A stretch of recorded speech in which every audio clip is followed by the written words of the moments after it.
Inside the medical building, Ilara was fading fast, holding on to nothing but guilt. As the staff watched in awe, the missing Bobcat walked into the room, dragging something in its mouth to reveal why she had disappeared.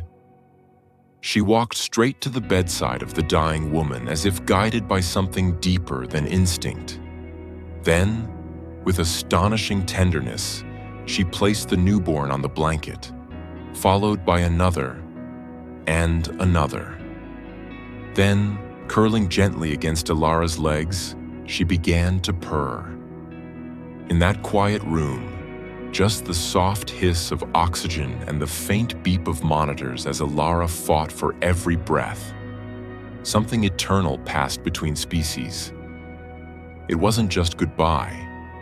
It was a passing of trust, a final act of love, and the beginning of something no one could explain.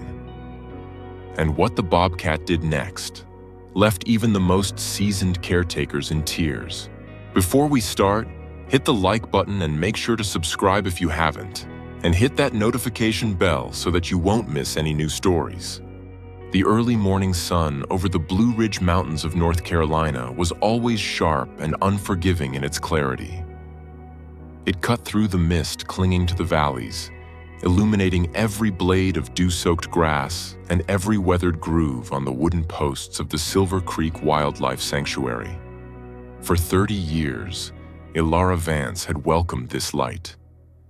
It was the signal that the world was waking up, and there were mouths to feed. Ilara was 72, a woman carved from the same rugged stock as the Appalachian foothills she called home. Her hands were mapped with the scars of her trade, talon scratches from great horned owls, nips from frightened raccoons, and the calluses of a life spent hauling buckets of water and mending wire fences. She was a rehabber of the old school, one who believed that wild things belonged to the wild, and that human intervention should be a ghost, invisible, temporary, and necessary only in crisis. But then, there was Angel. The sanctuary, a sprawling 40 acres of hardwood forest and enclosures, was home to many permanent residents, animals too injured or habituated to survive on their own. Yet, the crown jewel of Ilara's heart resided in Enclosure 4, a habitat dense with brush piles and high-climbing platforms. Angel was a North American bobcat, Lynx rufus, a creature of phantom silence and explosive power.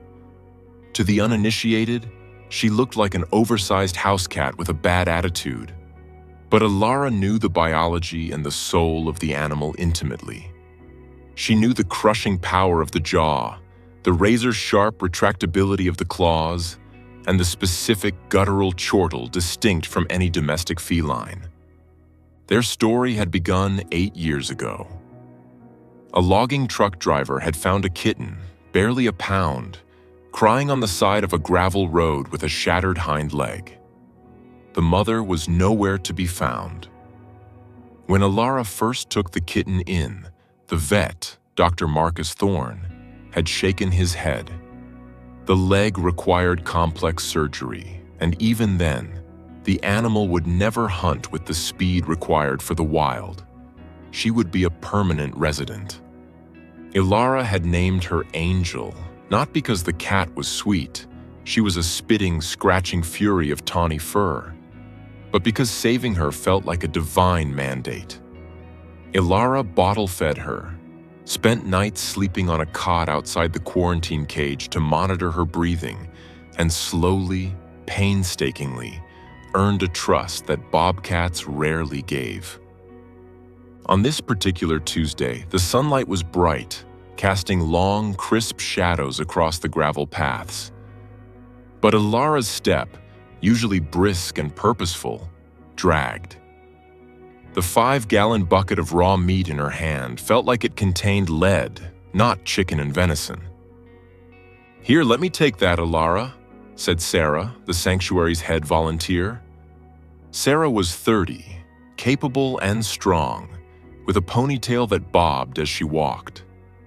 She had been shadowing Alara for 5 years, learning the subtle language of wildlife rehabilitation. "I've got it, Sarah. I'm not dead yet," Alara snapped, though the bite in her tone was softened by a wheeze she couldn't suppress. She paused, leaning heavily against a fence post, her chest heaving. Sarah watched her with eyes full of worry, but said nothing. They both knew the truth that hung in the air like the humidity before a storm. Alara was dying. The pulmonary fibrosis had been diagnosed 2 years ago. A cruel irony for a woman who lived for the fresh mountain air. Her lungs were slowly turning to stone. They approached Angel's enclosure. Usually, the bobcat would be elusive, blending so perfectly with the dead leaves and bark that she was invisible until she chose to be seen. But today, as soon as Alara's boots crunched on the gravel, Angel was there. She was a magnificent specimen, weighing nearly 25 pounds. Her coat was a tapestry of brown and beige spots, her short, bobbed tail twitching with recognition. The distinctive black tufts on her ears stood at attention. As Alara approached the wire mesh, Angel did something she only ever did for the old woman. She pressed her face against the fence and let out a low, rumbling purr, a sound deeper and more resonant than a house cat's, vibrating in the chest.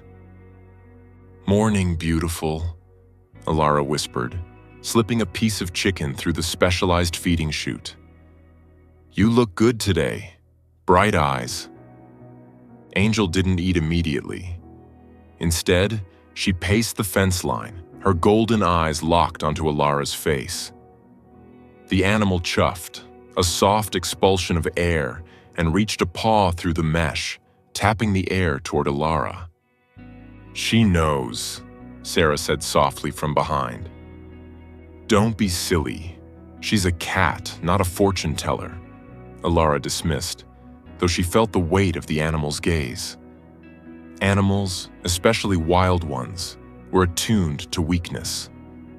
In the wild, weakness was a dinner bell. But in Angel's eyes, there was no predation, only a confusing, anxious intensity. Over the next few months, the crisp brightness of the mountain mornings began to blur for Alara. The walks to the enclosures became impossible. The oxygen tank, once a nighttime aid, became a constant tether, a plastic tube snake that followed her everywhere. Eventually, Dr. Thorne and Sarah made the decision Alara couldn't bring herself to make. She was moved from her small cabin on the ridge to the medical building in the center of the compound. It was sterile, safe, and close to the animals, but it wasn't home. They set up a hospital bed in the observation room, which had a large bay window facing the woods and the path to the enclosures. It was the best they could do. As Alara's world shrank to the four walls of the medical room, Angel's behavior at the enclosure deteriorated. The staff logs were filled with concerning notes. October 14th. Angel refused food for the 3rd day in a row. October 16th. Angel is pacing incessantly. She has worn a trench in the dirt along the south fence. October 20th. Vocalizations are increasing. Yowling at night. Sarah visited Alara every evening, sitting by the bedside where the hum of the oxygen concentrator provided a rhythmic, artificial breath.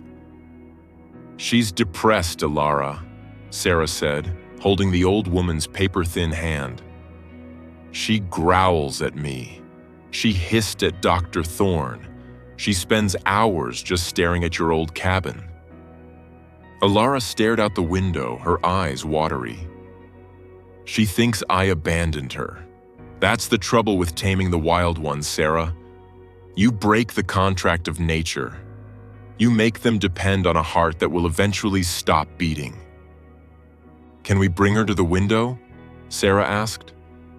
"No," Alara whispered, her voice raspy. "It would stress her too much to be in a crate. Just tell her I'm here. Tell her I haven't left."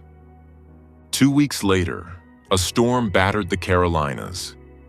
It wasn't a hurricane, but a fierce autumnal gale that stripped the trees bare and turned the sanctuary into a mudslick. Thunder rattled the windows of the medical room where Alara lay, drifting in and out of a morphine-induced haze. The next morning, chaos erupted. Dr. Thorne burst into the medical room, his face pale, water dripping from his raincoat. He looked at the nurse attending Alara, then at Sarah. "She's gone," he said, his voice tight. Alara, who had been sleeping, stirred. Her eyes snapped open with a clarity that defied her condition. "Who?" "Angel," Sarah said, her voice trembling. "A tree came down in the night, took out a section of the perimeter fence in enclosure 4. We've got staff searching the woods, Alara. We'll find her." Alara tried to sit up, panic spiking her heart rate monitor into a frantic beeping. "She can't hunt properly. That leg, she's not fast enough for the coyotes. You have to find her." "We are trying, Alara. Please, lie back," Dr. Thorne urged. But they didn't find her. For 3 days, the sanctuary was in a state of emergency. Search parties combed the wet woods, thermal drones were deployed, and live traps were baited with Angel's favorite food. But the bobcat, the ghost of the forest, had vanished. Inside the medical room, Alara began to let go. The will to fight seemed to leave her with the news of Angel's escape. She stopped eating. She spent her waking hours staring out the window at the tree line, weeping silently. The guilt was a heavier weight than the fluid in her lungs.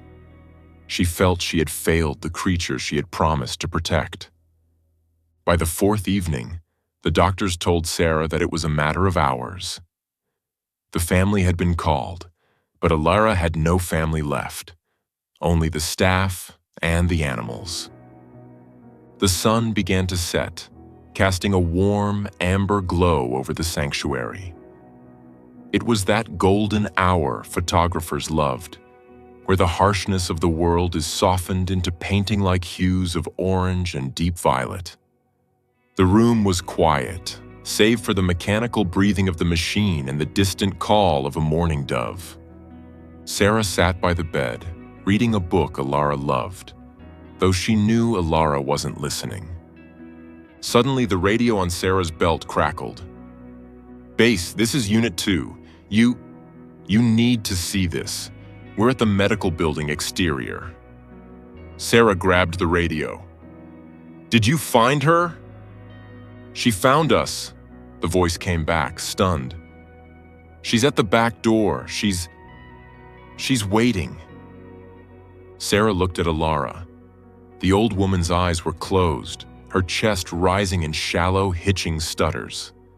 Sarah made a decision that went against every protocol in the handbook. "Marcus," Sarah said to the vet who stood in the doorway. "Let her in." "Sarah, we can't bring a wild bobcat into a sterile hospice room. It's dangerous. She's been loose for 3 days. She's likely terrified and aggressive." "Look at her," Sarah gestured to Alara. "She's dying of a broken heart. If Angel is at the door, she's there for a reason. I'll take the responsibility." Dr. Thorne looked at the dying woman, then sighed, nodding. "Clear the hallway. Get the catch pole just in case, but keep it out of sight." They opened the back service door. Angel stood on the concrete mat. She was muddy, her coat matted with burrs, and she looked thinner. But she didn't hiss. She didn't bolt. She looked up at Sarah with eyes that held an ancient, weary intelligence. And then, the staff noticed it. Angel wasn't alone. Held gently in her jaws, scruffed with the delicate precision only a mother possesses, was a tiny, soaking wet ball of fur. Sarah gasped. "She has a kitten." Angel stepped into the hallway, her oversized paws silent on the linoleum.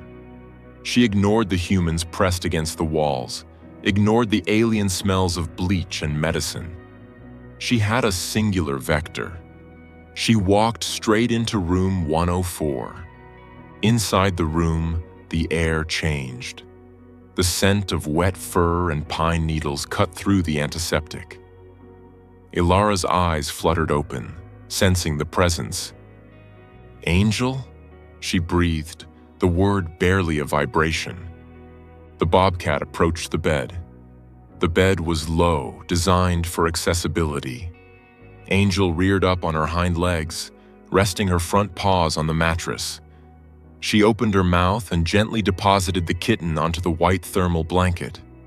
It was a Bobcat kitten, no more than a few weeks old, eyes just opening, blue and cloudy.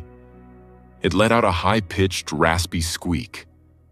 But Angel wasn't done. She dropped to the floor and trotted back toward the door, letting out a sharp yowl at Sarah. "She wants to go back out?" Dr. Thorne asked. "No," Sarah realized, tears springing to her eyes. "She's not leaving, she's fetching." Angel disappeared into the hallway where the staff had placed a cardboard box she had been carrying, or rather dragging part of the way. From the shadows of the hall, Angel returned with a second kitten, placing it next to the first. Then a third. The room was silent, suspended in a moment of absolute awe.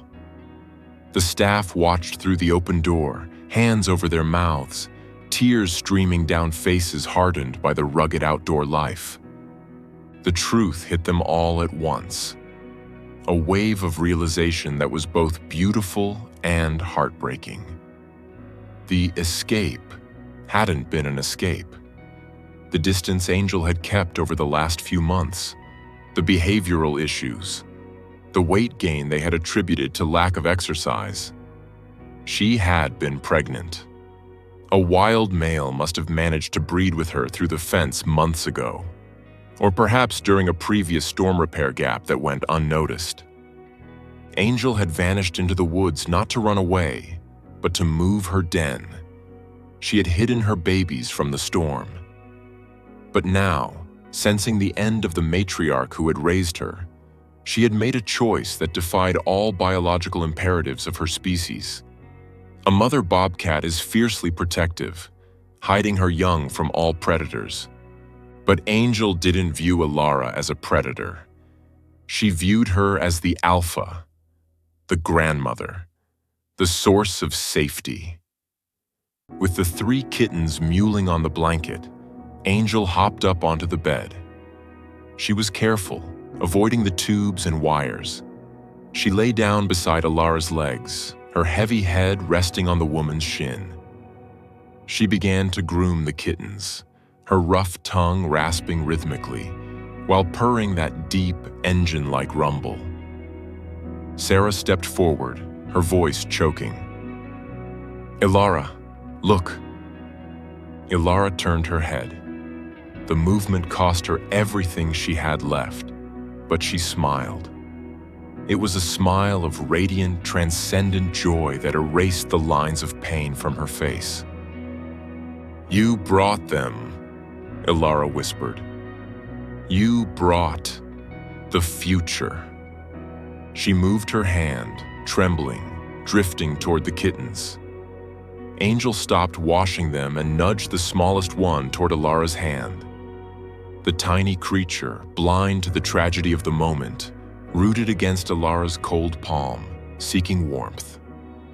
The warmth of the setting sun flooded the room, turning the sterile white walls into gold. It was the warmest light the room had ever seen. "They are beautiful," Ilara breathed. "Wild. Keep them wild." "We will," Sarah vowed, stepping to the bedside and gripping Ilara's other shoulder. "I promise, Ilara, they stay here. They stay safe. Angel stays safe. We will watch over them just like you did."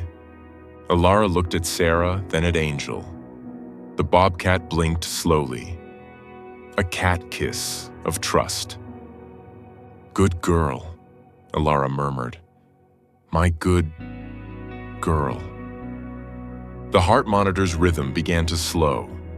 It wasn't a frantic alarm, but a gradual deceleration, like a song fading out. Angel seemed to sense the shift. She stopped purring. She lifted her head and placed her muzzle gently against Alara's hand, the one holding the kitten. She held it there, a silent anchor as the tide went out. There was no struggle. There was only the soft mewling of new life and the quiet departure of an old one. When the monitor finally settled into a flat, continuous tone, Dr. Thorne reached over to silence it, his own eyes red-rimmed. Nobody moved to take the cats away. Not yet. They let the moment stretch, honoring the sacred space between species.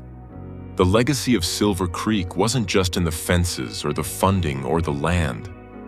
It was right there on the bed. Angel had brought her kittens to the dying woman, not just to say goodbye, but to introduce them to the lineage of love that would protect them.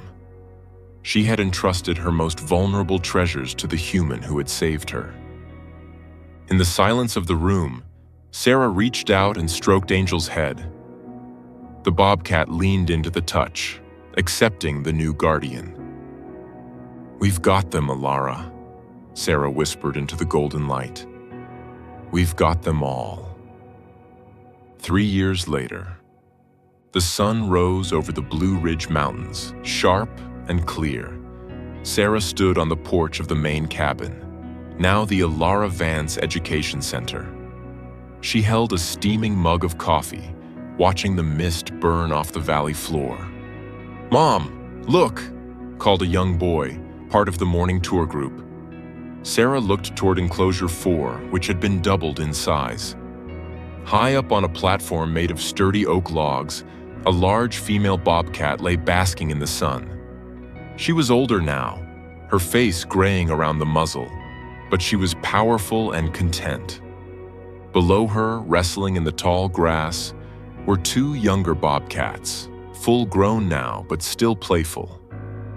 The third, a female, had been released into the wild reserve at the back of the property, part of a tracking program, living the wildlife Alara had always dreamed of for them. But these 2 and their mother remained as ambassadors. Sarah smiled, feeling the warmth of the sun on her face. She walked down the path, the gravel crunching under her boots, carrying a bucket of food. As she approached the fence, the older bobcat stood up, stretched, and chuffed a greeting. "Morning, Angel," Sarah said, her voice full of affection. "Morning, little ones." Angel pressed her face against the wire, purring that deep, resonant thrum. For a moment, Sarah felt a familiar presence standing beside her, a phantom scent of old wool and antiseptic and pine. The heartbreak of that evening had faded, washed away by the relentless, beautiful endurance of life. The tears were gone, replaced by the sturdy promise kept. "They're doing good, Alara," Sarah whispered to the wind. "They're doing just fine." And in the rustle of the leaves and the golden eyes of the bobcat, Sarah knew she was heard. The circle remained unbroken,